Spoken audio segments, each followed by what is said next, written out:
Hello. Hi. Wow. Okay. Clement, this is your first time. Jerry, this is your first time. This is my first time. We have so many first timers. Yeah. Okay, so I want to welcome all of you to KodeCamp. This is KodeCamp where we learn and just learn. That's what we do in KodeCamp. And for those of you that are already familiar with KodeCamp, I want to welcome you back again. This is the second time we are seeing after a long while.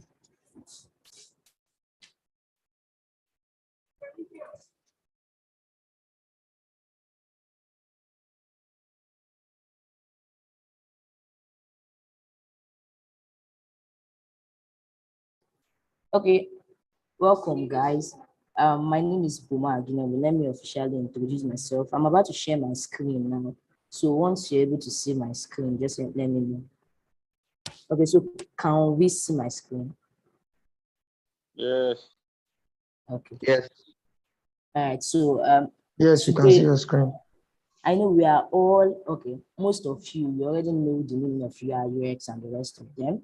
So while grading the tasks you were given for intermediate, I noticed something, which is most persons were not able to identify the problem, like know how to tackle the tasks we gave to you people. And I noticed that it's from the fact that we were not able to know what the problem is actually. So today we are going to start from the basics, what UI UX is and what you're supposed to do as a UI UX designer. Please, if at any point you can't hear me, let me know. And if at any point my screen goes blank, just let me know so that we would all be carried along. Okay, so let's start from, and another thing, I want this class to be very interactive. I believe we are all familiar with UI UX, so at any point, ask questions, raise up your hand, and the rest of them. So now, what is UI? What is UI and what is UX? So we'll start by UI first. What is UI? UI is just the visual element of a digital product. So it's just, as a UI UX designer, you just ensure that your interface, what you're designing for the public, is very clear so that the user can be able to navigate through to know what it is. I wrote down something. I said UI design is how it looks. So it's just about the look, what you see.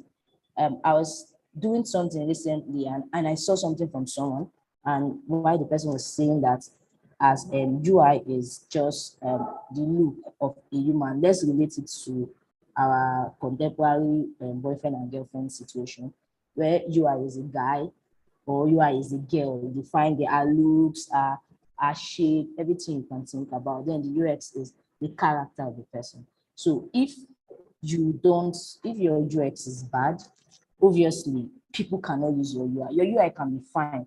You can build a product that is very fine. Like once you see the colors, the shape, everything on that particular product is very fine, but you cannot navigate. Like you can't use it. What's the essence of building something? For most of us, yeah, there's something you should know. UX UX is important, it's very important because you're trying to solve a problem. And when you're trying to solve a problem, you have to follow processes to solve this problem. So what most of us do as beginners, we rush to designing first before even thinking of what the solution we are trying to create. But then in the research, it's not supposed to be so. UI is supposed to be the last thing you should do. Now, some persons when they submitted the tax, they impressed us by going far, designing. I saw people designing the app, but then we just needed something, your ability to think, your ability to solve this problem. So let's continue.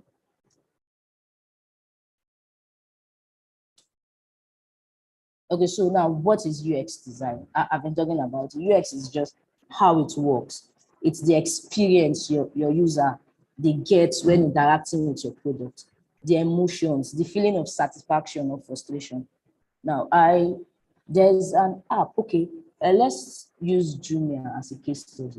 We notice that if you use Jumia app very well, you notice something that while using Jumia app, it's very easy to navigate. Once you come to Jumia, you know what you're doing. You want to buy something, right? That's why you first of all, in the first place, you go to Jumia. So when I get to Jumia and I want to buy something, it's very easy. You see the product, you search for the products that you want to buy, you check out, and that's it. They deliver your product to you. That's a very good experience.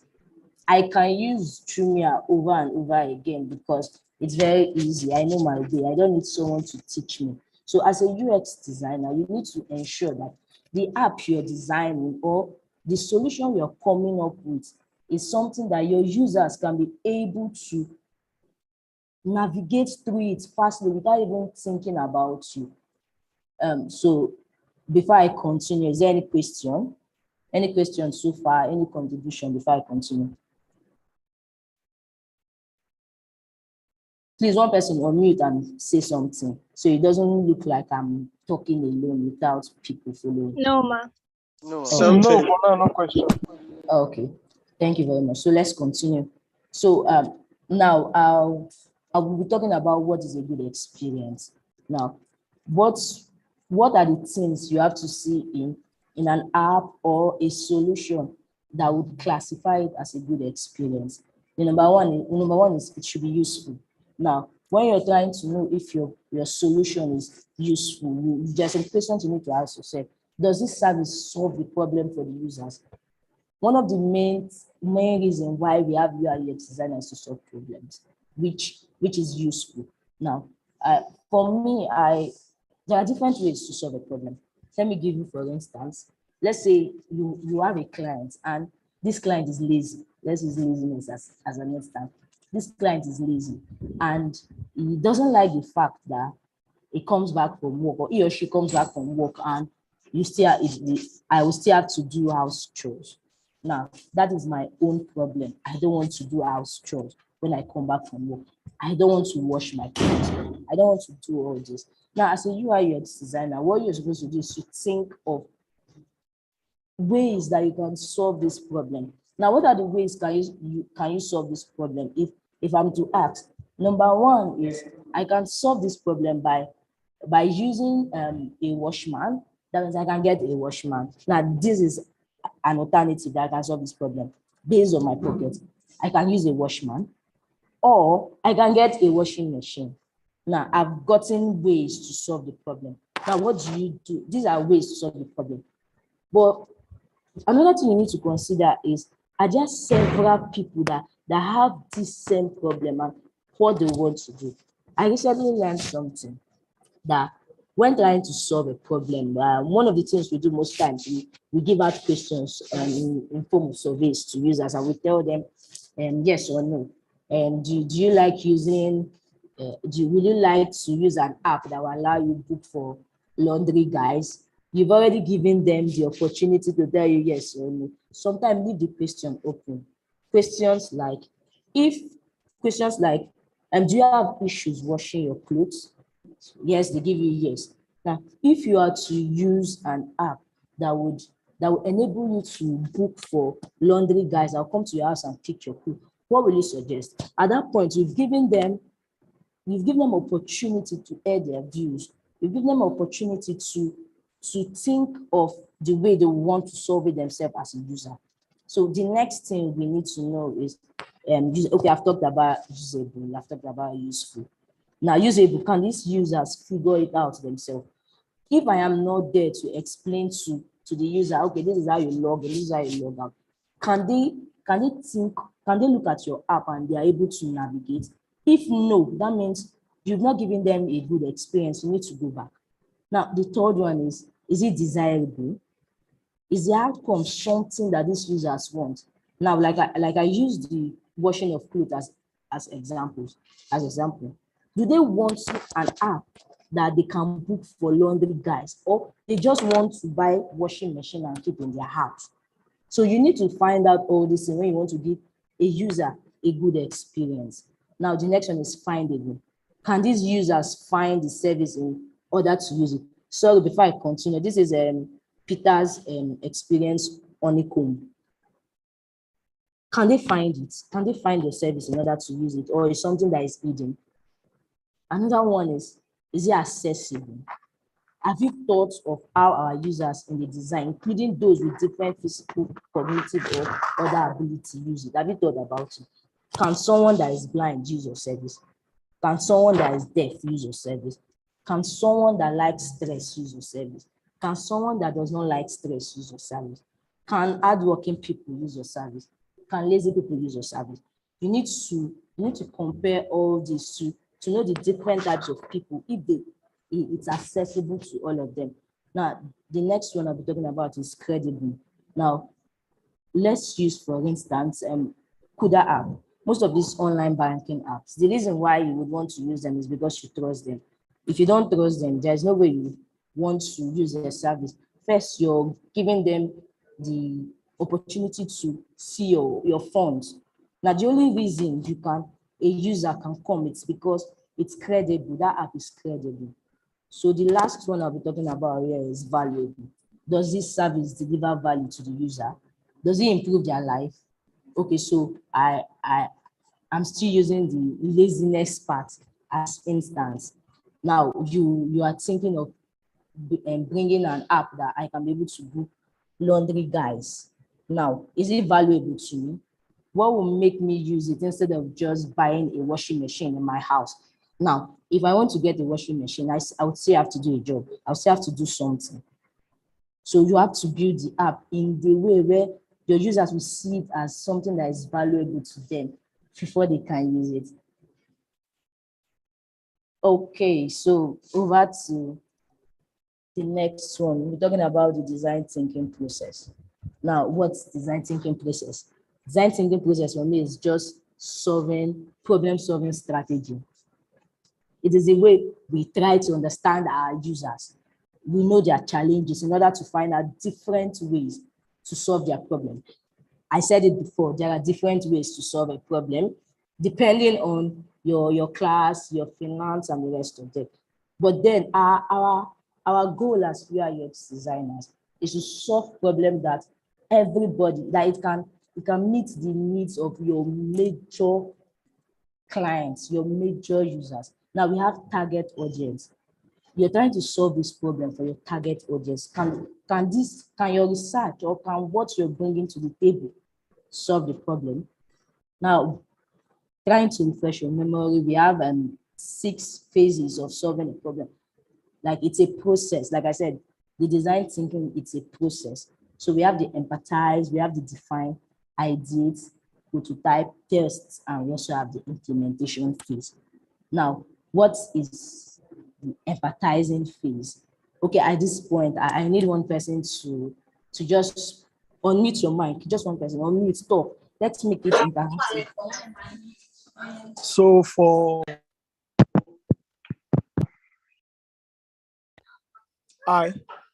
Yeah, I can hear you. Go on. okay, for the empathize it's actually putting yourself into the customer's shoe, knowing what they understand and how you can just transcend it back to them. So it's actually different from sympathizing with them. Okay, yeah, that's correct. I need a female now to talk, to say something before we continue.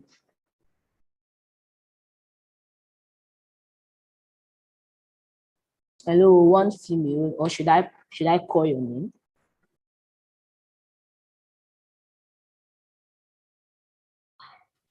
Hi, good evening. Can you hear me? Yeah, I can hear you. Okay. Basically, I don't have anything different from what the other person just said.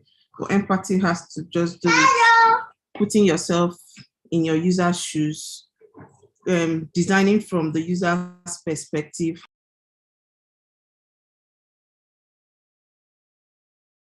Okay, thank you. I can see Juliet's hand up. So Juliet, unmute and tell us something.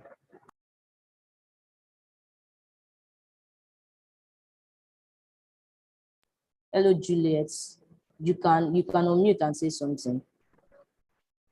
Or if you're not ready to say anything, you can please bring down your hand so that we can continue.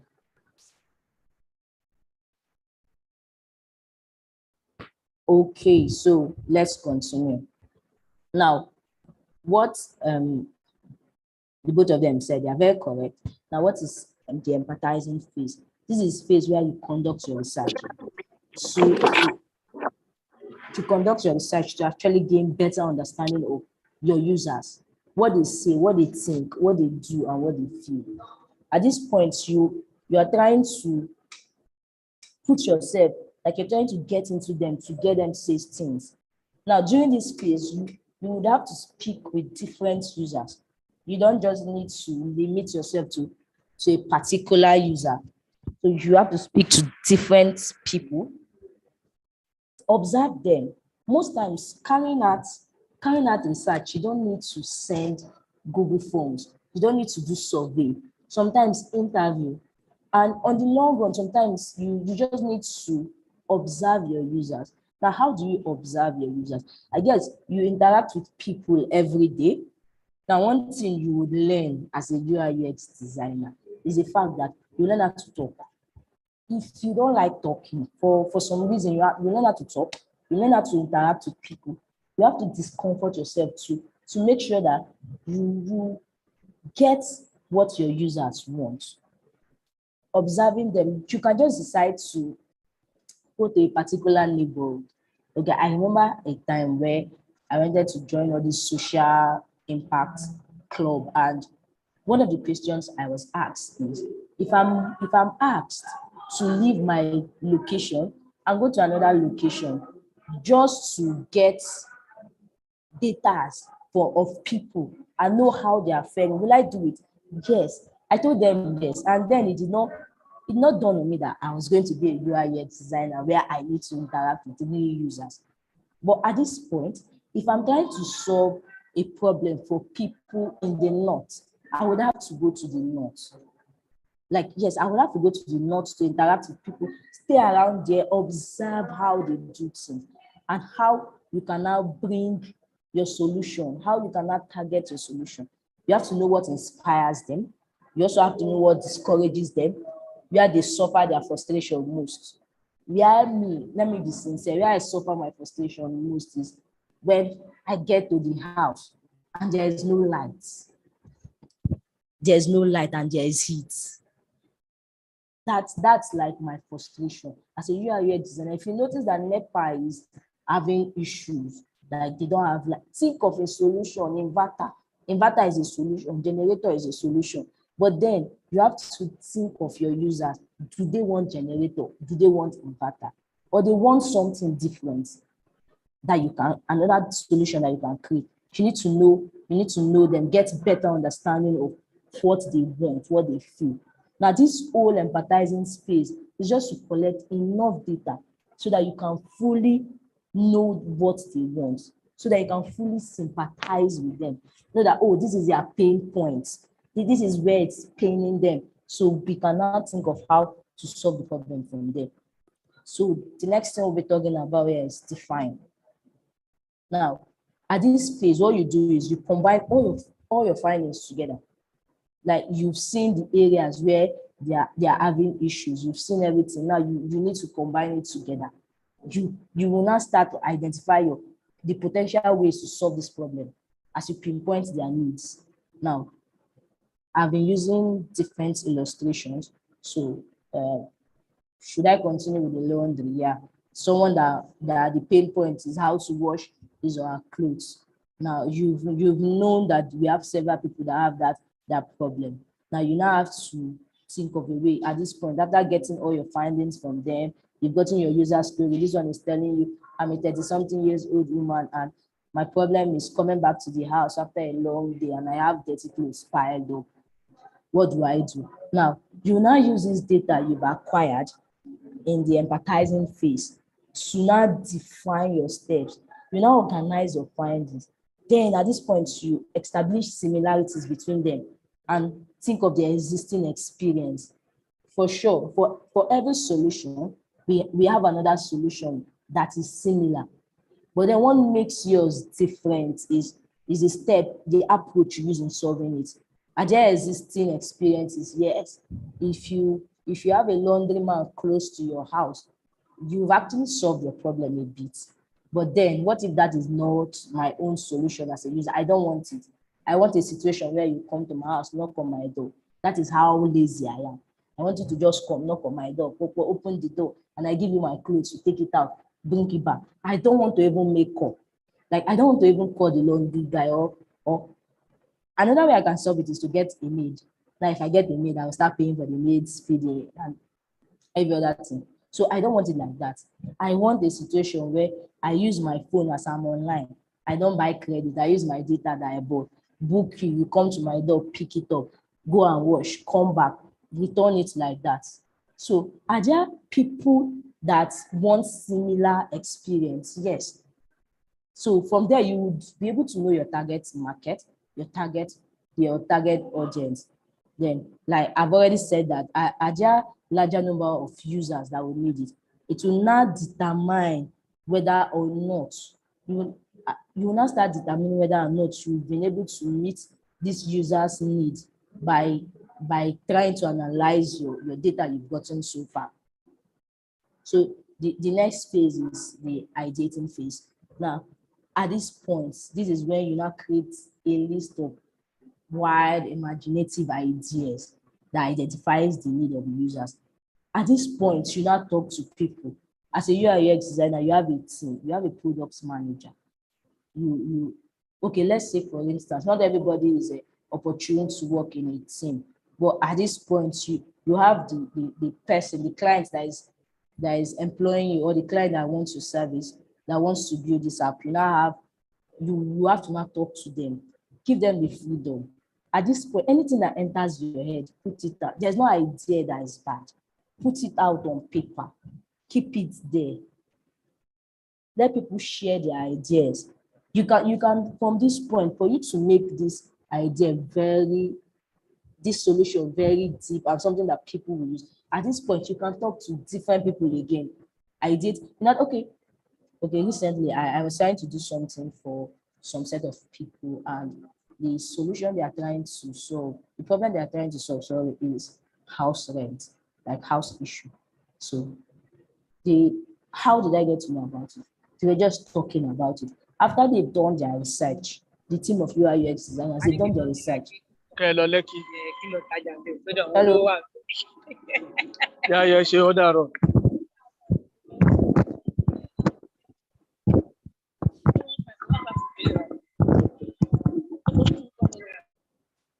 So please, if you are not asked to say anything, don't unmute. You're distracting the class. This class is being streamed live on YouTube, and having sounds like this, it's not ideal. It's not a good experience for our users that are listening online. So if you don't have anything to say, don't unmute your mic. And if you're just joining, once you're joining, just try to mute your mic immediately. So like I was saying, I was talking to this team of people that are willing to solve problem, and they started asking questions. They're like, okay, one of them is like, the main issue, they found the problem, which is I am relocating to a new state and I need a house. That's a problem already. And people are falling victim to scammers. They've identified their problem. The next thing, they had to carry out their research. They gathered the information and they found out that most persons were complaining about how these agents, these offline agents, collect big amount of money for it. So they started talking. They're not like, they came to me one day and they're like, Boma, please, okay, this is what is on ground. Now we are thinking of ways to actually want to build a website or an app that people can be able to check for houses and get their houses. So they met me, and I saw it as something that is good. So we started talking. They're like, okay, this is what they want to do. This is how they want the app to be. So this is where the junior story came in from. So when they showed me the finished, I did not show me what they wanted to do. So I had to tell them, okay, if you want to make this experience good for people, mind you, user experience, it must not be a digital product. It can be anything. Now, for instance, it can be me trying to go to a school, and from the reception to down to the proprietor, the way they attend to me, that can be the user experience you're trying to sell to somebody. It must not be an app. So I gave them an idea. I told them, how about now these offline agents, one of the things they do, or one of the things they don't do is they don't carry you when you're going for inspection, you pay your transportation yourself. So that's a bad experience already, because me as a user, I can be scared of following you for inspection without knowing you. So I gave them an idea and I told them, okay, see, how about getting a car that you know that this is for inspection, a private car, a branded car with your company's name. So once the user book to go for inspection, you just take them straight. You just, where they are, you go in front of their doorstep. If they book and they tell you they are Lekki, go to Lekki, pick them up, put snacks in the car. When you're billing them, they would not know. After getting this kind of experience, if you bill that person 20K for inspection, the person will not talk, because you've come to pick me up from my house and I'm entering, you're welcoming me with a fine smile, you're giving me snacks, you're buying drinks for me, you're buying food for me to eat in that same car. And once I'm done with the inspection, you're sending me a thank you message, or you're giving me a branded card. Thanks for following us for inspection. So I gave them all these ideas. Then when they started thinking, they started looking at it, they wrote it down, plus other ideas people have given to them. So this is the stage where you gather ideas, you gather it from all sources you can, gather the idea, mix it, remix it till you're comfortable. Now let's go to the next phase, which is the prototyping phase. Now this is when you have to build real representations of your ideas. This is where you have to sketch it. Is either you sketch it on paper or you design it with your design tools, anyhow you want to use it. At this point, now what are you trying to achieve? You want to know if what you're trying to build will work, if it's going to work or not. Okay, so when these same people, when they showed me their prototype, what they've been able to do, I saw something in it. Like once I checked the website, the design they did, there's an about us page. And then as a UI UX designer, I had to use Jumia as a case study. If you go to Jumia, would you see their about us on their page? Someone, please unmute, someone that have used Jumia before.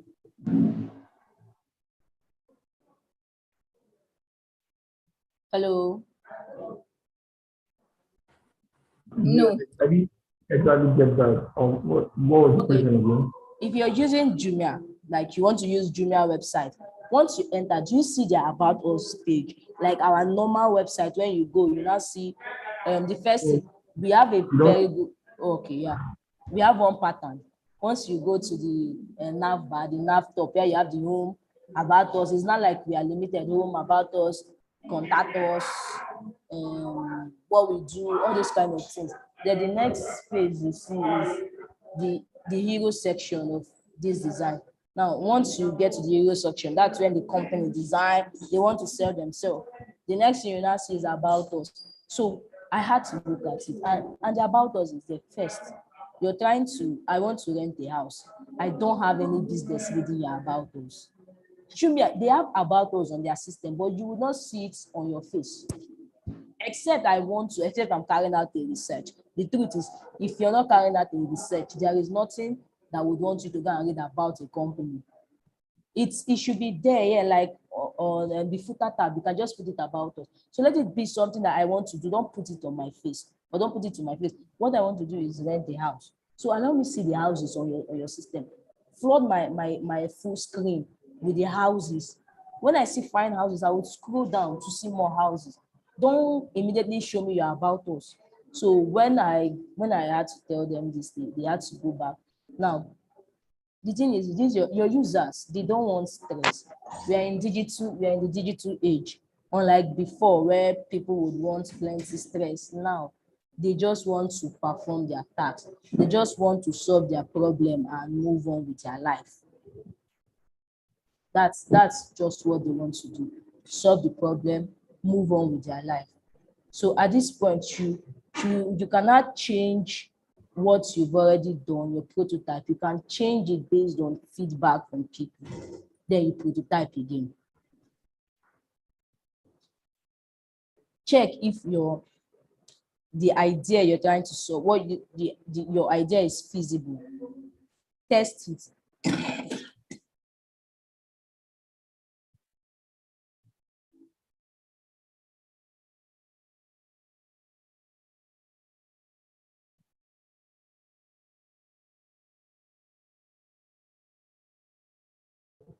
Okay, so you check if your solution is feasible. If you not test with your internal internal staff, external staff, then once they give you feedback, you prototype again. So the next thing we are talking about now is test. At this point, you remember in the prototyping phase, you give it out to your users, to your internal bodies, your internal staffs, and the rest of them. So once you want to test, you now put your prototype in front of real users to see if it meets their objective or their needs. You don't have to, you give it to them. You do not have to look if this solution suits their needs or not.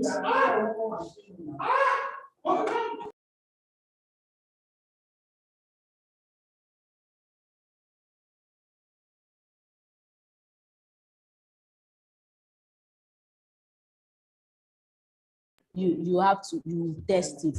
You test that particular solution. Then over to the last one, you now implement. Now all these processes, you're trying to gather all these processes to solve something.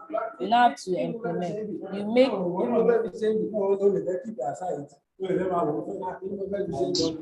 No day now.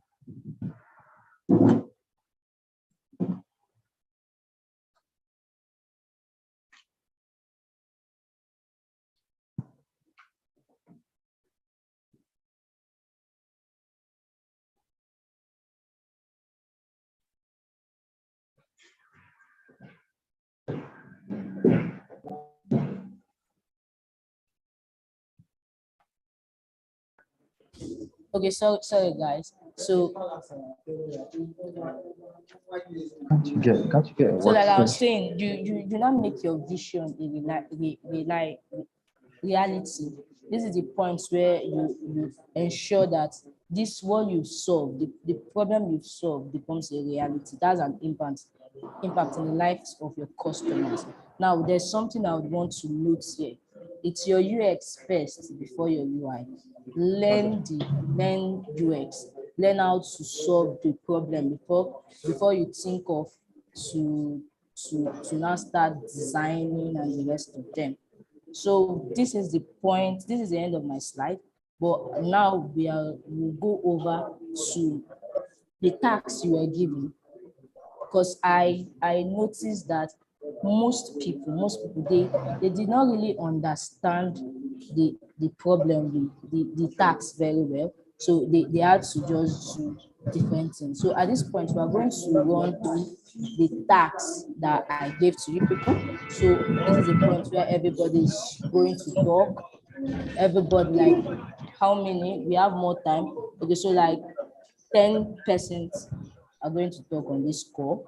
So you tell me how you understood your tasks, the approach you use in solving the tasks. Then from there we'll go. Okay, Dami, your hand is up. Dami, please talk. Unmute your mic. Unmute your mic and talk. All right. Good evening. Yeah, good evening, Dami. Yeah.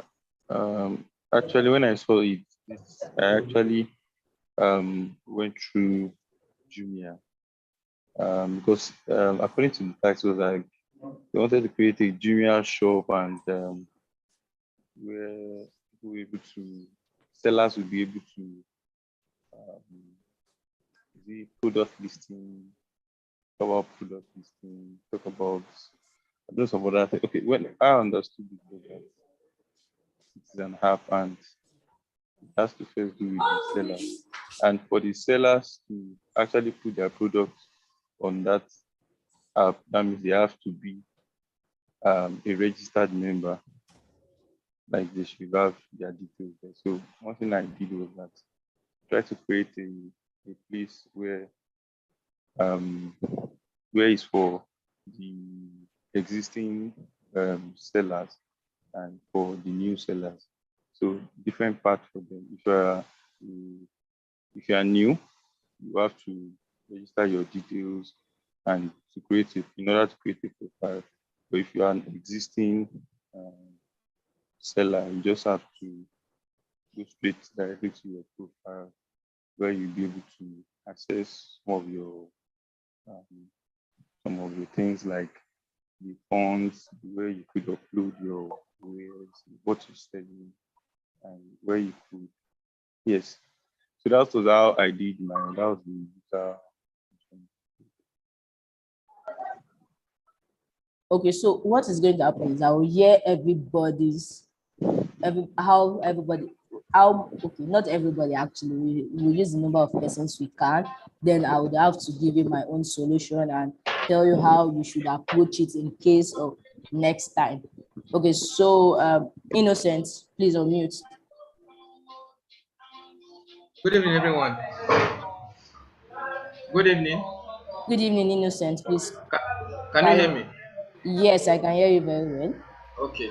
Uh, First of all, when I saw the tax, it was kind of confusing. So I had to go over to Jumia, see how they register their sellers, and also use the VPay to see how uh, someone can register on the app and withdraw money, because that of the withdrawal was kind of confusing to me. So I just tried to check out other apps how they do their thing. So when I checked that of Jumia to register as a customer, I saw some of their processes of how to register, which I followed, and draft out my own user flow for the registration. And the one that got me more confused was the payouts, the payouts section of the. I don't know if it was the seller or the client, that's someone that wants to buy and wants to cash out, or where the seller will withdraw money from the app, that's the Google app. So I had to do two user flow, one for cashing out and the other for step-by-step process whereby you register as a seller. Then at the end, after seeing your order and you decide to cash out, to withdraw from your Google app account. So I had to use VPay to design the user flow for that section. That was how I used to design my own user flow. Okay. So the next person, please.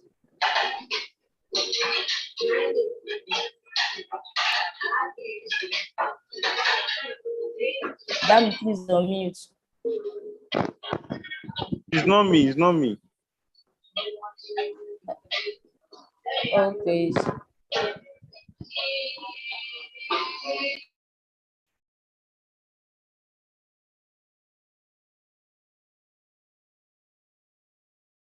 Okay, Dami, your hand is up. Please unmute and talk.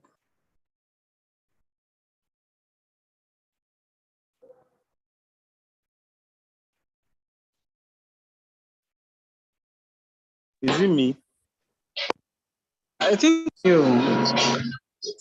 The Can you next guys hear me? Yes, we can hear you. So the next person should just unmute and talk. Hello? Hello, I Can you can guys? hear you. Yes, we can hear you. Okay, good evening, please. Sorry. Yeah, good evening. Okay, for me, the first thing I did was trying to like understand the task very well. So I knew it has something to do with like. Okay, so sorry, Tochukwu, please, you seem to have a lot of background noise, so please step out of there and then continue, else just type whatever you want to say on the chat. And please, anyone who unmutes their mic without raising up their hands, I will have to kick you out of the Zoom call and you won't be able to join again. So please, let's have a bit of order. Thank you very much. Buma, over to you. Okay. So, I told you, if you're out of where you were before, you can talk now. I'm sorry, can you guys hear me now? Yes, it's better now. Please reduce that music. Okay, I was saying for me, the first thing I did was understanding the tag very well. I knew it was more from the vendor side, that is the seller. So I had to like check Google Store, see how they actually market their products from the vendors side, and also Jumia.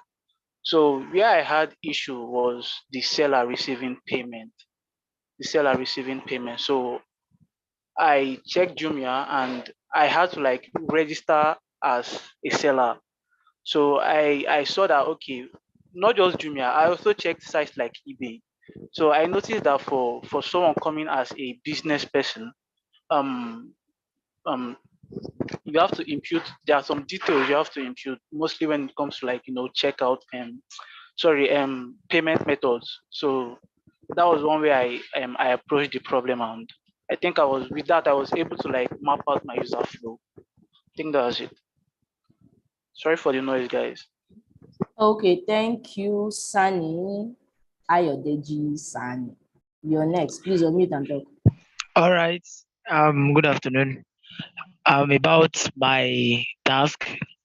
At first I had and I had to take more time to interpret the question, that is the brief, because it is not a kind of regular e-commerce website where people can just go in and buy. Majorly it's for the vendors, for the sellers. So this is how I try to run competitive analysis on some, through some other apps, but it is not that related. So I just had to majorly for the second part, which has to do with verification, that the seller must be verified before he receives payment. So what I use for that is a kind of security question. How we come across some questions on some other websites for you to, at the point of registration, there should be a security question. So for you to be verified, also that same security question will be asked from you and you answer. So after then, you receive your payment on your dashboard. So you can now decide to wire it to your bank account or you leave it there. So that is what I did. Thank you.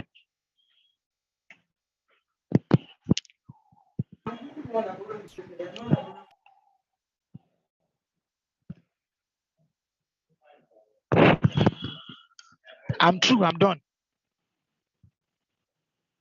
Okay, thank you very much.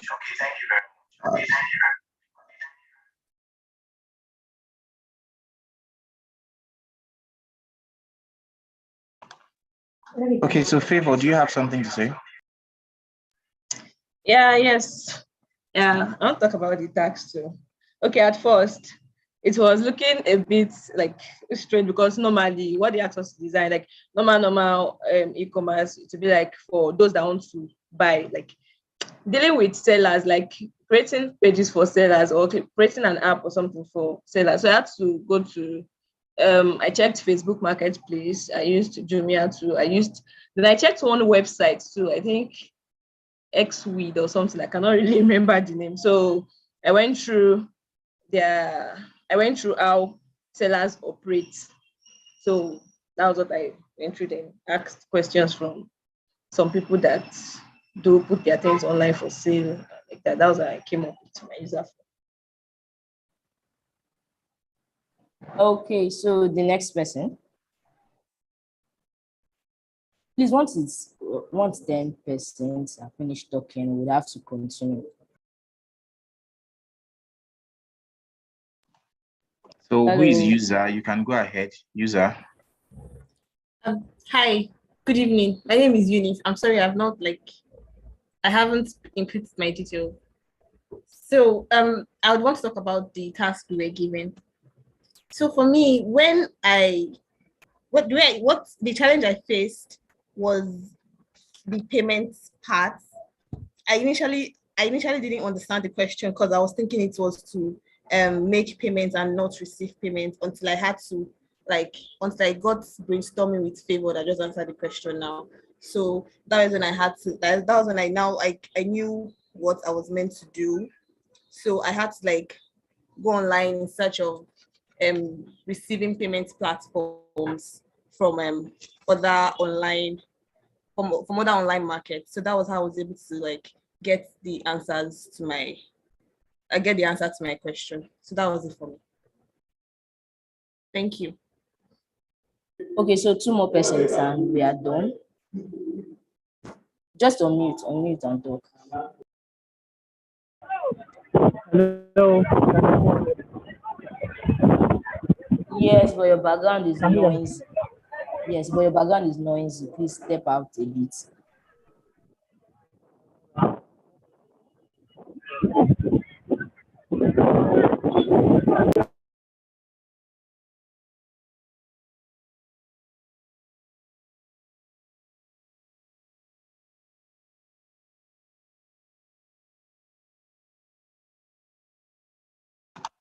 Okay, Jerry, go ahead. Okay, hello. Okay, so Hello, how good do I evening. go? Good evening.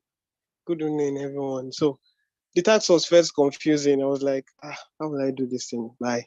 Because it was very, very confusing. I read it, we read it, slept over it, came back again. It was still confusing. So I opened Jumia, Kunga, and see how they were signing up as users. Because the verification part was confusing and the payment part. So I was now mixing it up. So and I said, okay, let me ask my friends that have done online payments and see how they did theirs, how they are doing it. So not only do I have to do this, I have to submit NIN and stuff like that. So I now went back to Jumia, checked it, and tried to understand the brief more. So I was still trying to get it. So a friend of mine now came and I said, okay, this is not how we're supposed to do it. We were not arguing basically. So it was confusing him more than it was confusing me. So we were not like dragging it. So and I kept doing it. So eventually we came up with a solution. Then I left him to do his own. Then I went to do mine. So yeah, technically we still finished it. So the hard part was the verification part and the um, seller getting the payments part. Yeah, thank you. Okay, so I think I've gotten enough response from people. So now let's go back to let's talk about it.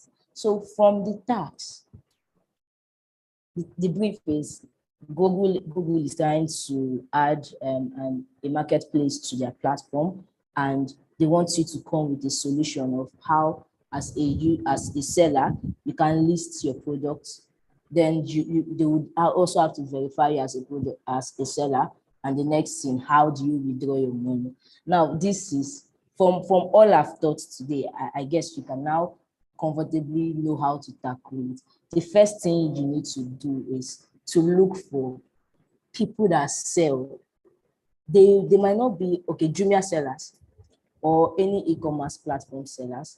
You think of them. Now, the next people you can think of are these market people or supermarket, for instance, Spa. In Spa now, we have different sections. We have different people selling. So this shopping complex, those are the people that they are sellers now. You want to bring their market that's offline, online. That's just it. So now, what do you do? Now, for listing of a product, let's start with listing. I am a seller and I want my product to be on your platform. Okay, let me not use the Google that we use in class. Let's put it in the lowest way we can. I am a seller. I want to carry my business online, and I have a platform that can give me that opportunity to do it. Now, what do you do when you want to list your goods traditionally? If your goods is in your shop, you bring it out and sample it. That's what you do traditionally. So it's still the same approach. Now, how do you list your product? The first step of listing your product is first you get the details of the product, the product details. You know that you're going to impute it there. The quantity you're uploading at that point, if it's 10, if it's 20, so that as a user, if I'm buying and I see that, I can see how many is remaining in the store.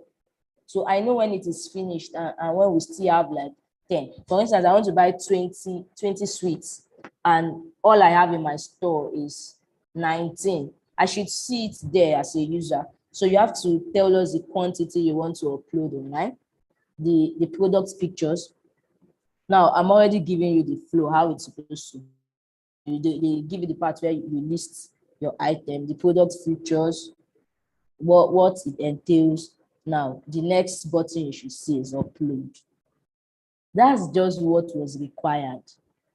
Just tell me the flows, the step I need to follow to upload it. And this step, it might be in just one screen, which product name, product description, product picture, available items, how many are available, then upload. Upload button is the last thing. That's it. Most of you went as far. Okay, yes, I understand that as a user. What if I'm not a first-time user? I did not state it there. Okay, yes, they are trying to, I stated it indirectly. Like they are trying to add this to their marketplace. So the logging in, yes, was needed. The signing up was needed. But that's just the steps I needed as a seller, or I need as a seller to upload my goods, to list my products. That's it. Now, the second one is, how do you verify a seller? Now, I'm coming from I saw so many comments, so many answers. People say you put your NIN, you put your this, you put your that. We are UX designers. Abba, if I am giving you, if I'm telling you to verify, and I tell you to bring your NIN, to bring your voter's card, to bring this, to bring that, I'm sure you'll be tired as a user. You will just be tired to follow all those processes. I just needed the simplest way you can solve that issue. Why do you think people prefer Kuda Bank to other banks? Because I don't need to go through the stress. Try as much as you can as a UX designer to reduce stress of your user. That is the reason why your user will stay. Now, I just wanted someone that would just tell me, yeah, you were correct, but I wanted someone that would just tell me, how do you verify a user, a business person? This is Google that is trying to solve the solution. So you just know that they won't take any and any user. So the thing is, I can be verified as a user with my business number, your RC, what's it called? I can't really remember, but I can be verified with my business number. Why do I have to register my business if I cannot use my business number to be verified for something? So yes, I can be verified with my business number. I can just upload my business number. Now, most of you were correct. Go to settings, go to my profile. How do you get verified? You put your business number. It takes, depending on how fast it is, it takes 2 to 3 working days or 2 working days, depending on how you go through the process. And that's it. You've been verified as a user. Now, that's why as a UX designer, you need to look for the simplest way. Now, if I'm using my registered business number, I know that once you input your number on any platform, on the government registered platform, you should get the details of that person, the business address and the rest of them. So verifying a user, you don't necessarily need to send this user to let the person put name, put this. And even if first, this user that you're verifying have registered, so no need to ask the person your name, your business this, your business that. Different way to okay, so I'm seeing something on the chat. I think let me follow the chat. Okay. Someone said, what if my business is not registered? Then there should be an alternative. That's why most times they tell you, you either use your international passport or your voter's card. They don't tell you to use it too. So, but then something to verify as a user that once you put it, I can get your details. The reason why I'm verifying you is to get your details in the first place, to know where your marketplace is and the rest of them. So you don't make it compulsory. You must not make those things compulsory. So No, you must not make the business number compulsory. You can include a voter's card, but something that you shall know that once you verify them, you can get their details. So I don't know if I've answered. Okay, I'm seeing another from Adjani. I think most seller platforms require your business to be registered, Jumia and the likes. Okay, so that's it. So registered business and the rest of it. Hello, Buma. Okay. Yes, I included all those processes to give the user an option to decide which document he or she has to verify the account. Yes, that's it. Okay, so Tosin Joshua, your hand is up. So unmute to tell us why your hand is up. Hi, good evening. Yeah, good evening. I actually just joined the workspace and I read through the task, but I don't know if it was my fault. All I saw was what I was meant to do, but I was not told if I was supposed to do like a prototype or a case study or a user flow. I really don't understand what I'm supposed to exactly do on the task. Okay, so yeah, it was stated on the task there. Some persons posted that it's either you give us a user flow, a wireframe, or a design, depending on what you can do. But those things were I just wanted to know your knowledge on how to solve this problem. Because if you go out there as a UI UX designer, they give you only brief. Nobody will have the time to explain, okay, this, they just give you brief. So it was stated there that you deliver it in now, as a UI UX designer, when you want to give the brief is there. So after trying to solve it, you can submit it as a wireframe to your client. So next time you just once there's a brief, just think of how to solve it and come up with a solution. So okay, so I think no other question. No other question. Yes, I can see someone saying hello, Buma. I'm coming to that. I'm still on the verification part. Okay, so for the receiving payment part, it's all I wanted was for you to tell me how the people will receive their payments. Now, very simple. It's either they use bank accounts or they use what's it called? Any of those Flutterwave. But that part, I noticed that most people actually got it, and the rest of them. Okay, so I'm saying something. Good evening. I added tax number as a requirement for verification. That way, the users can pay tax and other details can be gotten, including national identity. Yes, like I said, I did not restrict you people to the kind of ID you need to verify, but I just needed to see something like, okay, this is how you get verified as a user. And someone went as far as, I've forgotten what this person did, giving me something totally different. So the tax, I just wanted you to understand the problem. There's a problem here, which is these offline users want to integrate, they want to move from selling offline to selling on a platform. So that's it. Hello, Buma. I had to consider the type of business, whether it was owned by an individual or a registered business. Even if the business is owned by an individual, they actually need to register it. These days, they register every business because if you want to get loans from any platform, you need to present your registration number. Okay, so what will be the step for receiving payments? Do we start from login? No, you don't start from login to receive payments. Now, after going through all these processes, you've listed the products, you've gotten it, you just know that you're on the site. So you just go to your settings or the payments part of it. And now, how do I receive it? I already have a wallet. Most of these platforms, they have a wallet where once they buy, your money is sent to the wallet. Because first, for instance, Jumia sellers, you don't pay to the seller's account directly. You pay to the Jumia platform using your card or any other thing. So once you send it, once they pay, they send the money after collecting their own pot. They send the money to your wallet. Now, the money is already in your wallet. What I needed is how do you withdraw? How? Just go input your bank details and you withdraw the money. And you would have to verify if it's the name the person used in registering is the same account that the person is sending. All those are other processes. So I guess I've answered the question.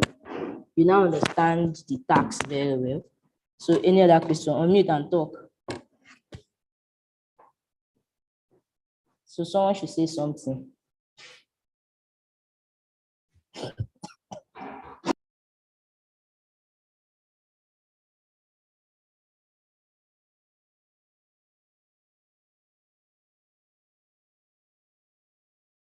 I am waiting for someone to say something. But then, Adeze, you said Joyce should fear God. But then what if I've logged off the account, I'm no longer logged in? Yes, obviously I need to log in back to access my account. So she's also right at that point. So it's not like you don't need to log in. Okay, the person that is raising up, I cannot pronounce your name, just unmute.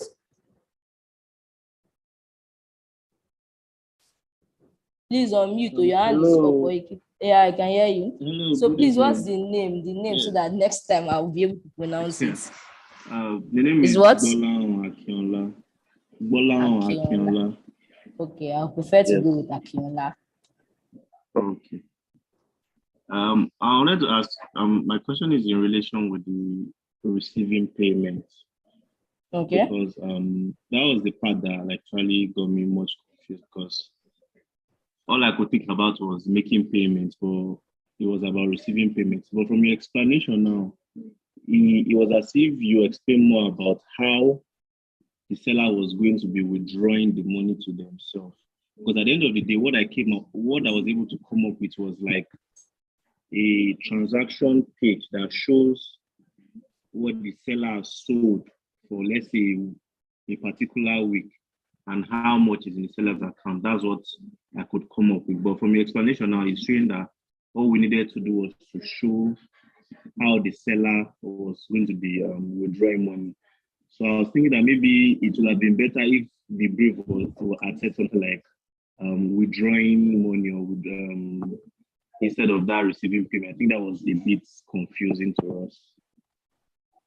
Okay, so there's something I'm supposed to say here again, or there's something I want to say again. As a UI UX designer, you don't assume. That's one thing.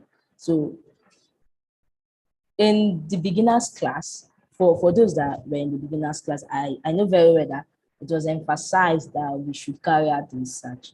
This particular task, if you had carried out research, you would actually get different ways to solve it.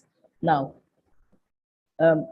most of you assume that this is what we wanted. I even saw some people that went as far as giving me from the seller's perspective, no, buyer's perspective. Someone said, according to the person's flow, that I'll first of all see the product. After seeing the product, I'll now click on the product. I'll now click on checkout for checking out. But reading the first line of this question, it was stated, this platform is trying to integrate a new solution to their existing platform. They want the marketplace, and as a seller, but how do you list product, then withdraw your money? So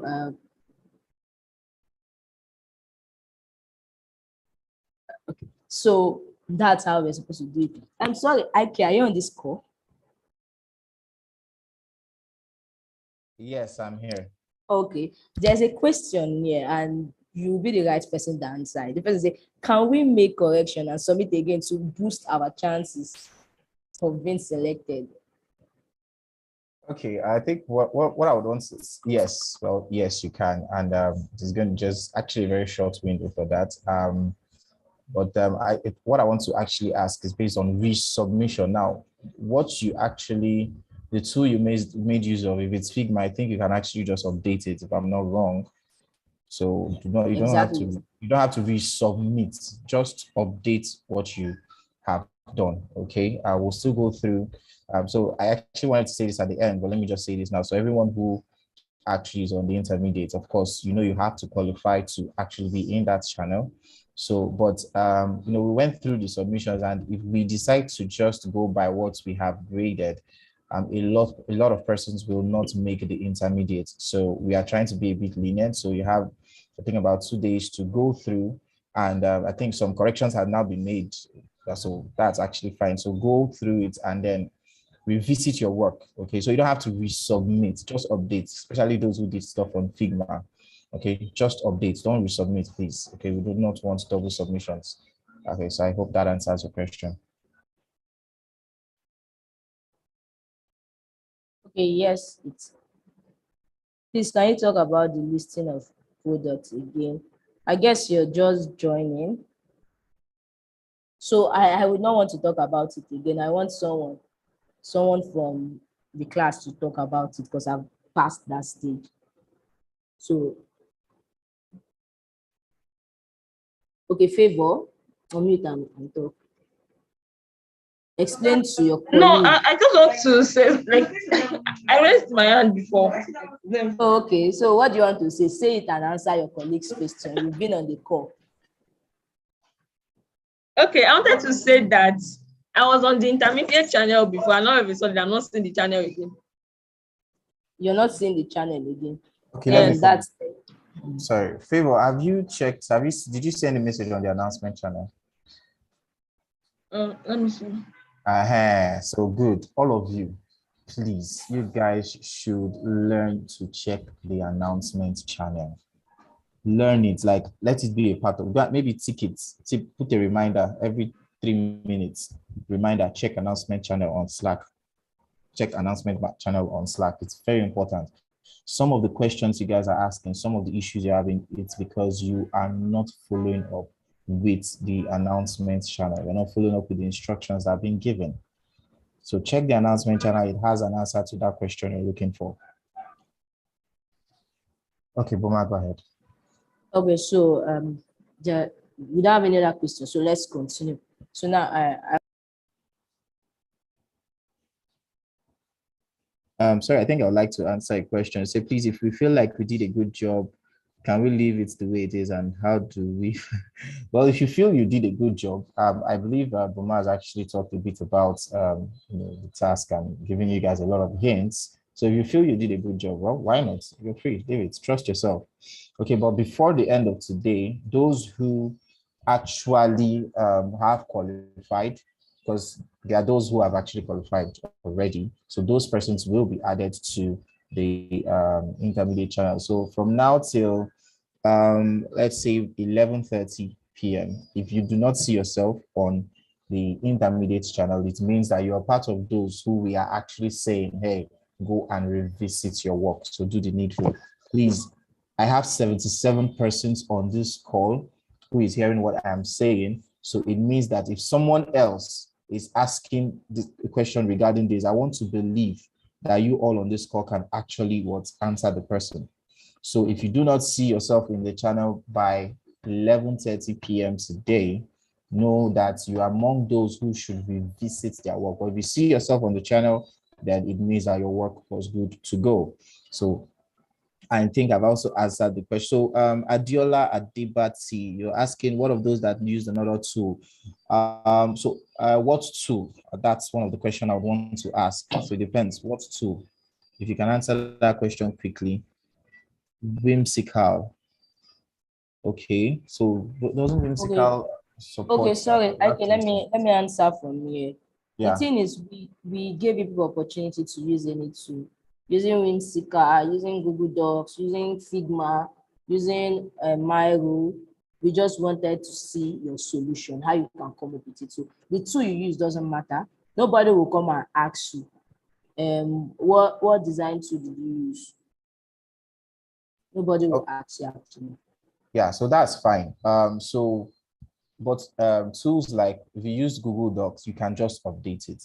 If you use Figma, you can just update. I'm not very familiar with Whimsical, but if you can't update, if you actually sent a link, if for the business card you sent, if it's a link you actually shared, then you can just update what you did without having to resubmit. Okay, so it doesn't matter the tool, like she said, just make those corrections. If it was a link you uploaded, you submitted, whatever corrections you make, it should update that we get to see it when we open the link again. So you don't have to resubmit. Okay, I hope that's clear. Dami, your hand is raised, so ask your question. Yeah, this is my question. Sorry, we that are already on the channel, like the intermediate UI UX, have you passed On what channel? the UI UX intermediate? You're on a public channel. The intermediate. What channel are you talking about? Yeah, the channel. UI UX. What's the name of the channel? I saw INT UI UX. Good. It's a public channel, so it doesn't mean you're qualified. Okay. Okay, so can we continue? Yeah. All right. We've talked about the UX part of the UI UX, the combined part. We've talked about the UX. So I've also given you the solution to the task you were given. So now let's go further. Let's talk a bit about basic design principle. Because I noticed that most people that some persons submitted using a full high fidelity, they submitted high fidelity prototype, but I noticed something. Now, there are basic things we need to consider as UI designers. Now, we're using UI designers when designing. Now, one of them is contrast. Now, I don't know if you've actually heard when clients tell you allow this thing to pop out more, pop out. That's contrast. And some of us we make the mistake of going to use, okay, if you look at yellow generally, if you use white on yellow, it will be somehow, you might not be able to see it very well. So these are common mistakes we make as designers. I tell people, you don't need to carry all the color codes on your head. We have online tools like Coolers, all these online color blending platforms. You can just check if the contrast, if it's matching before you use it. It's to not use, there's some colors you're not supposed to use. See, most times you don't need someone to give you feedback before knowing that this color is not working, just like yellow and white. If you're not using a very dark yellow and you're using normal yellow and you're putting white, you just know that these people will not see. And as a UI UX designer, I want to know you're solving a solution for plenty people, blind people, for instance. Someone like me that I use glasses, you now put, there's some kind of things you put for me that I might not actually see it. I also want to talk about balance of a design. Now, what is balance? Like every element of your design needs to be balanced, from your typography to your colors to your image pattern and the rest. It should carry a visual weight. We all know that some elements are very heavy and they will draw your attention, while others are lighter. Now, we need to balance some things on our designs. Like for instance, if you're designing a mobile app, let's put a mobile app, and let's use e-commerce. Now, your fonts or your colors should not drag your attention at the same time. We need to know the one that is needed at that particular point. So I'm just trying to bring up this. In our next class, we'll go deeper in it. So another thing I will have to talk about is emphasis. Now, there are some of your elements that are supposed to pop out. Let's use a website for instance. When you go to a website, the hero font or the hero typography is supposed to pop out very well. Like people need to see that part. Let me check Jumia website. Yeah, page. Now, once you open Jumia website, let me share my screen.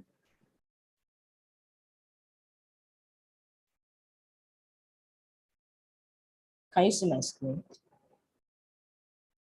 Yeah. Hello, can you see my screen?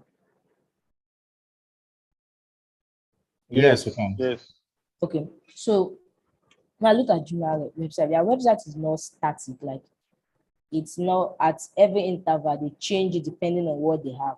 Now we all know that the Jumia website is not the finest website you can see, but I'm talking about the experience. You just once you come, you just know that today is a tech week. That's what you're seeing. I'm seeing tech week everywhere. I go down, tech week, don't miss out on this. So we know the message they're trying to pass to us. This is their tech week. Come and buy gadgets, come and buy phones, come and buy laptop, and the rest of them. So as a designer, you need to emphasize on the most important thing at that point of you designing. Now we see the same as hierarchy. You know the things that are supposed to be up, the ones that are important, that are supposed to be up, and the ones that are supposed to be down. Now we also have the repetition. Now this is a way of reinforcing an idea. It's a way of making people know the elements that are together.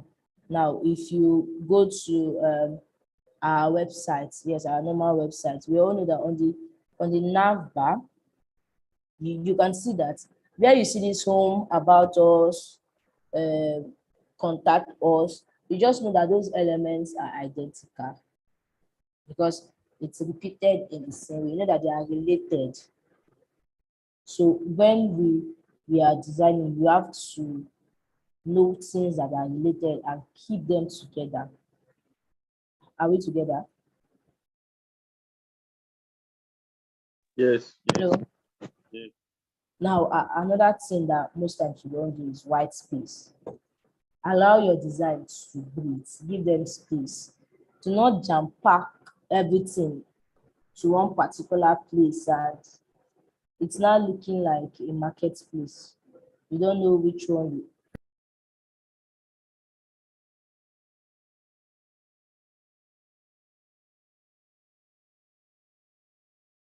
You don't know one is which one is this and which one is not this one.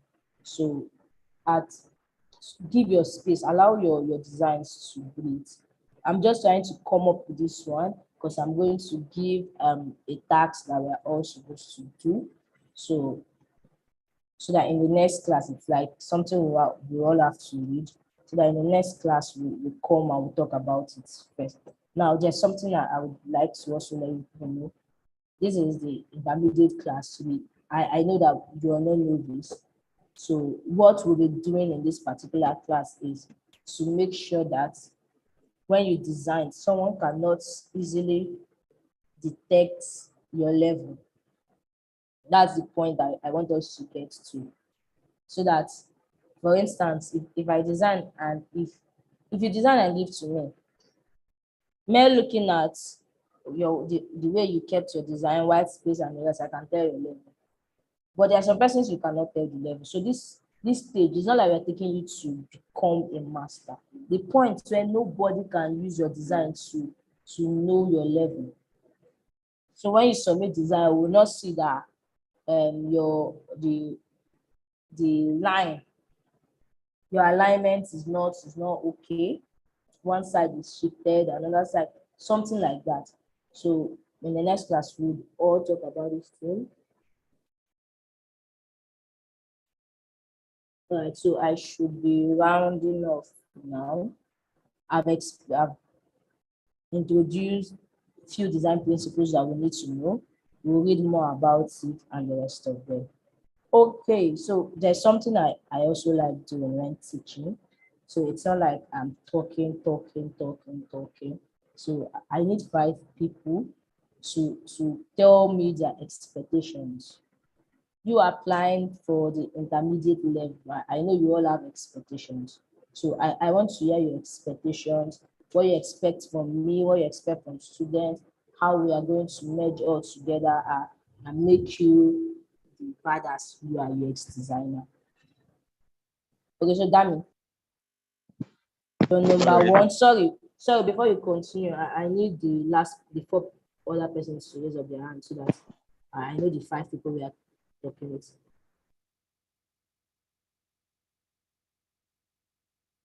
Five persons. That means number 1, second, third, iPhone user at number 2. The last 3 people, please raise up your hand. So it needs to be fast. Okay, since nobody is raising up hand, that means you can continue. All right. So these are my expectations. But one, I actually want to move from that level, that basic level, to the level that I should be able to ideate, and my design should always meet the laid down prerequisites. Like I should do something, and it should actually I should do a design, it should actually pass, it should have a pass mark, like wow. And I expect that CodeCamp will actually really have a really training me, like giving us that, like you said, that will make us to be very, very, very serious and concentrate on what we came to do. That's my. Okay, Dami, I don't know if it's just me, but at some points I could not hear you very well. iPhone, yes, oh, your voice is very down. oh, sorry. So, Okay, so can I still speak? oh yeah, yes, just in 2 Yes, minutes. I said I want a situation whereby there will be a lot of tasks given to us that will actually shape in our my own design skill. That's my expectation. Okay, so do you know our own expectation from you? I can't remember. Okay, so let me tell you quickly. So one thing about working as a UI UX designer, one thing every organization wants to see is your commitment, your ability to deliver MVP products for them. So be on our own part, we expect you that you take the task seriously. Take it as though you are submitting it to a real client. That's the way you learn, but that's the way you grow. When you take anything you see, you take it too serious. So okay, so iPhone user, iPhone user.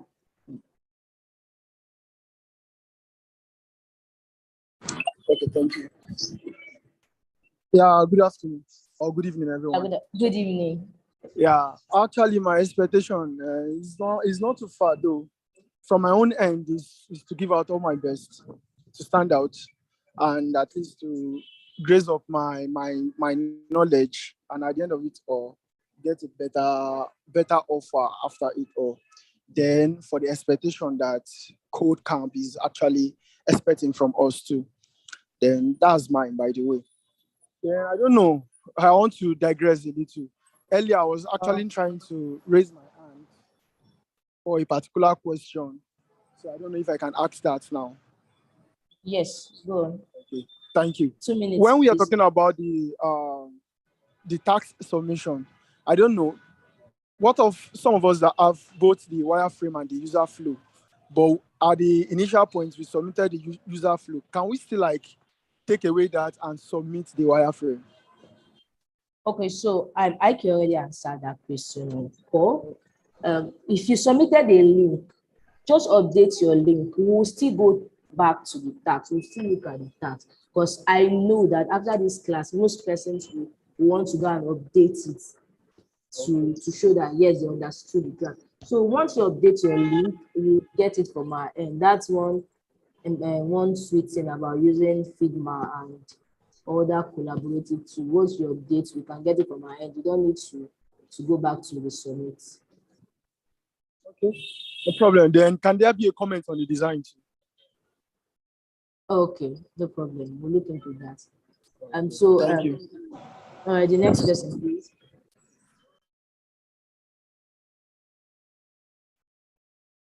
Next person, please unmute.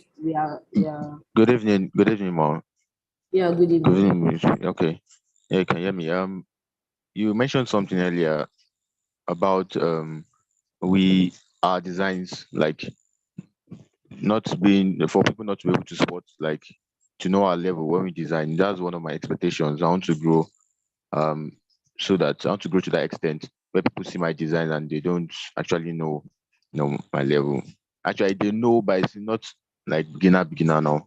Like, but they can see that obviously this guy has grown. And then for the other part, my other expectation, I want to get a job after this code camp 2.0, and how to make money in this tech.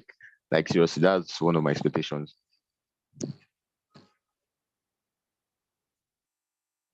Okay, thank you. Making money is the number one requirement. So please, the next person, Daniel. Hello, good evening. Yeah, good evening, Daniel. Okay, I have just one question to ask. All right, in the morning, I was added to the intermediate channel for UI. So this evening, I was just checking there just to look for the link to join the Zoom meeting, but I can't find the channel, Slack channel, and I don't know what's going on. Okay, so yeah, you it has get been answered on the listen. So on see, the yes. so once again, what's his name? Daniel. Hello, Daniel, can you hear me? I can hear you, yes, I can hear you. Have you checked the announcements channel? Yes, I checked the announcement channel this evening, just not quite. What was the message you saw there? Can you remember? That those who didn't move to the next stage should revisit their task again. Was that the only thing you saw? Let me check again. So go through that and that will answer your question, okay? Okay. Sorry, I'm asking of expectations and not questions you are supposed to be asking on Slack. This is a live class, so we want your expectation. Any other technical issue can be answered. Check your announcements channel. Okay, so the next person, please, quickly, so that we.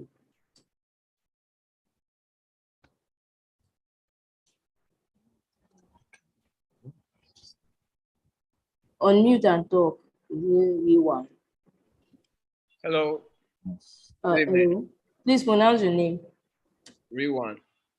Rewan. Right. Good evening. Expectation. Yeah, good Yes, evening. so my expectations, like the last caller or the one before the last caller said, is I hope I get to the point that I'm able to secure a job and make money from this. I have lots of expectation in terms of that. And on on the side of KodeCamp, to give my best to do all that they deem will put me in the right place. So that's for the expectations. I also have a question, please. Do you mind? It's just a very short one. Okay, please go. Okay, so for the beginners class in UI UX and the intermediates, would there be a difference at the end of the day, at the end of KodeCamp? Yes, there'll be difference. Now, one thing in these beginners and this intermediate level, the thing is, once we all know that our class is Mondays and Wednesdays, make sure your laptop is ready because we'll be doing on the spot designs. Those designs that once you finish, you send it to the group chat. You finish, you For send the it to the group intermediate. chat. Yes, it's more of practicing. Yeah, we are not doing theory. Okay. People in the beginner, I believe before you even apply for this thing, you already have an idea. You just want to improve. True. You want to be able to take joy. True. Okay. All right. Thank you. All right. Thank you. All right, Mr. Lawrence. Hello, sir. Yeah, good evening, everyone. Yeah, Good evening, sir. thank you for the class. I enjoyed it. So, yeah, my expectation is that at the end of this course, is it possible for these guys in the beginners, sorry, in the intermediate, everyone listening to me, to create a market? I think I want to go in the line of the task, in terms of how can we create the market, and how can we, make what we do physically, put it online and everything. So, yeah, we're just starting, but towards the end of this course, my expectation should be that, there's what they call attraction and conversion, and then retention in the process of marketing. So, can we market ourselves all together? Like, we can have loads of design at the end of the day that will get people's attention to come into this space and start sourcing for designers. I say, wow, there are a lot of designers here. Taking a leap from what India has done, they started building web developers. So, or to the point that the whole world knows that when you go to India, you get web developers. Yeah, we are not Indians, but what I'm trying to say, there's a way you put out your product out there, somehow people will get attracted to what you're doing. So it's for everyone's good. I know people are talking about making money and all that, but another way of doing it is going to get that attention, and people will be like, man, there are a lot of designers in this, especially after this intermediates, can we even attract, beyond just getting jobs, making money, can we attract jobs? Can people come and say, okay, at the end of this course, I want you guys to give me like 10 designers to work on a particular project. It's something I'm handling right now. It's some 5 guys that finished from the beginner phase, but I know that at the end of the intermediate phase, should even be bigger jobs or something like that. So, of course, having this KodeCamp is not everything that we can do for everybody. There are certain things you can equally do for yourself. And one of the things I can assure you can do for yourself is make this space attractive. So that is my own expectation. I hope we are up for that. We'll be able to, at the end of the day, show the world that when they come to this place, they can get enough designers for any kind of project that they want. For both, of course, to solve their UI problem and as well as UX problem. Thank you. Okay, thank you very much, sir. Okay, so my plan for this, this is my closing note. So my plan for this particular track, this particular level, is first we would build our portfolio very well. I know when I started off, I'm not the social media person, but it's not acceptable here. So we'll be doing live designs in class. You're not coming to listen to me talk. You're coming to be designing as you're seeing my screen. And every day, after every class, the class is 2 hours. So we might not be able to solve a problem, a full problem, but we'll be breaking it down bit by bit. If on Wednesday class is we want to build a solution on users onboarding, we'll all design onboarding screen in class. Then we'll post it, the tags will be posted on all social media network, social media network, Instagram. Designers will use Instagram, use Dribbble. You have to post it, tag KodeCamp, and you will give us how you arrived at that, your steps. So this is something we are doing every day in class. Every day in class. It can be one screen. We would use 2 hours to design. By the time we are done in 4 months, if somebody should go to your Instagram, you'll see like 2,000 designs, 1,000 designs. Then they will know that yes, we are in KodeCamp. We are not doing theory. Yeah, we're not talking. Today is just the only day we are talking. Today is the first time and it's the only day we are talking. So there's another tool I came across another tool. One thing about this field that we are in, at every point we have new things coming up. Now there's a tool called Barsemic. That's for wireframing. I'm sure you're just hearing it most of you are hearing it for the first time. It's something that we'll draw wireframe. We don't need to use pencil and paper again to draw wireframe. We have a tool where all these things It's there for us. We just need to do it. So be prepared. On Wednesday, we'll do a design and we'll post it. We'll all post it. I'm seeing 70% in class. Okay, excluding myself, 68. We'll post it. We'll make the noise. We'll make people know that yes, we are training designers, not just designers that can solve problem. Okay, so thank you. So this is where we would end for today. Just one question and we're done. One question from any. There's a question on the chat. Vote of thanks. It's vote of thanks. After the program, please, is there a possibility of internship opportunity? I think it's from Amarachi. Okay, so on my own part, I know that as a designer, I get plenty. I get these offers. I get designs that I cannot take on my own part because of how occupied I am. So the thing is, expect it. That's why you don't need to be quiet in class. Once I get it, I look for the person that is making noise in my class, that is pushing out designs very well. I give the person, you collect when I go. Different opportunity. I'll make sure I get opportunities for people. But then how do I get opportunity for you? One thing is you're going out, you're representing KodeCamp. So we will not give opportunity to people that will not represent us well. When you go out to the marketplace and they ask you, where are you coming from? You tell them KodeCamp. Yes, they know that we are standard. So it's only people that are very serious in this track that are willing to give in their own, that are willing to spend the whole night designing. By morning on Slack, I want to see, Ms. Boma, I came up with this design, this is a correction. In this track, you will not wait for us to give you tasks before you perform tasks. At every point, your brain should be thinking of the next task you're doing. It should be a design, can be a design, a website, but at every point, you see our group chats, our group on Slack, it will be flooded with designs. We would make noise to the point people in other track would want to join us. So, okay, yes, it's balsamic. Or balsamic, yeah. All right, so thank you for today. Thank you for everything. One more thing, feedback from today's class, where you want us to improve on Wednesday. And we are done for the day. In 1 minute, please.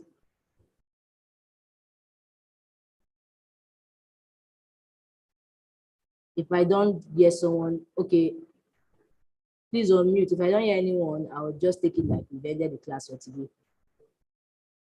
If you want to say something, unmute. Thank you very much for this class.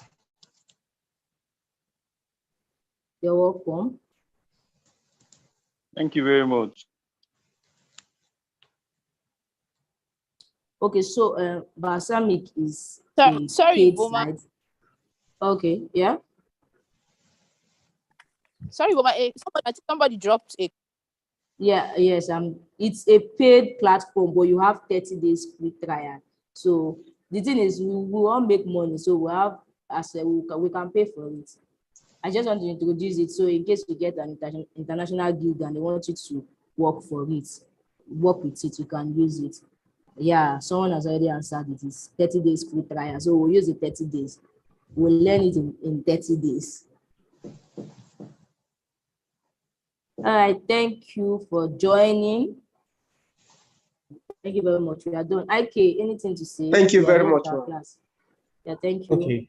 Yeah, so guys, yeah, thank you very much. This was actually insightful. Thank you so much. It was very interesting one. So let me just reiterate. I think currently we have 65% on the call. So please be your brother's keeper. Okay, be an outreach hero, help people who are having issues understanding and probably navigating their way around the channel. Okay, so assist them and give them the needed direction that they need. Okay, and then of course, please pay attention to the announcement channel. Every information you need is there, and if you have any issues, you can actually reach out to a mentor. Just use the Ask a Mentor channel, and they will get to you.